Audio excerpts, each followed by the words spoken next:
Lifid NDO has officially launched an awareness-raising campaign as a part of its advocacy and alliance-building project aimed at supporting internally displaced people from Pakaduma currently living at the King Kole General Hospital displacement site.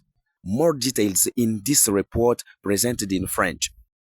Cette initiative s'inscrit dans le cadre du projet d'urgence visant à améliorer les conditions de vie de ces populations particulièrement vulnérables. La cérémonie de lancement a réuni les doyens et les représentants des communautés venus s'informer des objectifs et des actions prévues dans le cadre du projet. Selon la coordonnatrice du projet et responsable de l'IFID ONG, Madame Régine Bombo, la campagne met un accent particulier sur la sensibilisation des personnes déplacées aux violences basées sur le genre ainsi qu'à la prévention de l'exploitation et des abus sexuels, des risques souvent accentués par les conditions de promiscuité dans lesquelles vivent les ménages déplacés. Le projet prévoit également des interventions humanitaires destinées à améliorer les conditions de vie des bénéficiaires. Celles-ci comprennent notamment la distribution des vivres et d'articles non alimentaires ainsi que la réalisation des forages d'eau potable afin de faciliter l'accès à une eau saine. Par ailleurs, la LIFID ONG entend mener un plaidoyer auprès des autorités locales, provinciales et nationales afin d'obtenir un engagement plus soutenu en faveur des déplacés. Nous aurons à faire la distribution de vivres et des non-vivres pour que leurs conditions de vie soient améliorées. Et aussi, il y aura même la construction des forages d'eau potable. Et aussi, l'autre objectif, c'est de mener des plaidoyers auprès des autorités locales, provinciales et nationales, pourvu que l'on puisse prendre de bonnes mesures pour ces personnes déplacées.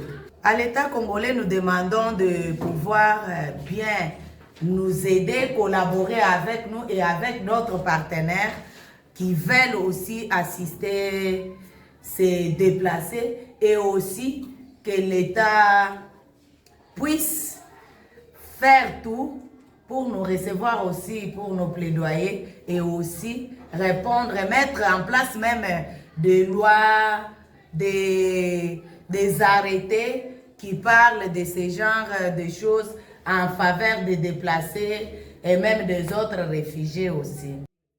À l'issue de la présentation, les participants ont salué cette initiative tout en estimant que les besoins restent largement supérieurs aux capacités actuelles du projet. Ils ont recommandé l'élargissement des actions de plaidoyer et de mobilisation de nouveaux partenaires afin que davantage de ménages déplacés puissent bénéficier de cette assistance. Je suis un relais communautaire na Katia City.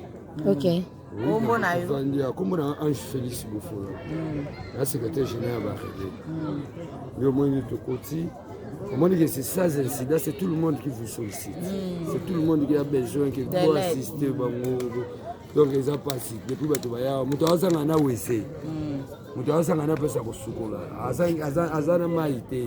les représentants communautaires ont également appelé les autorités congolaises à identifier un site approprié et à mettre en place des logements décents pour des femmes et filles déplacées qui vivent aujourd'hui dans des conditions précaires.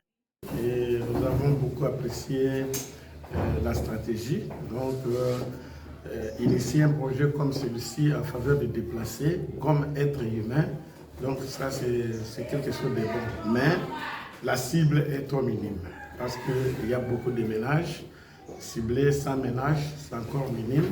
C'est pourquoi, comme le projet c'est le plaidoyer et la création d'alliances, je pense qu'on doit élargir le champ de ces plaidoyers et même de ces alliances de manière à ce que tout le monde soit pris en charge.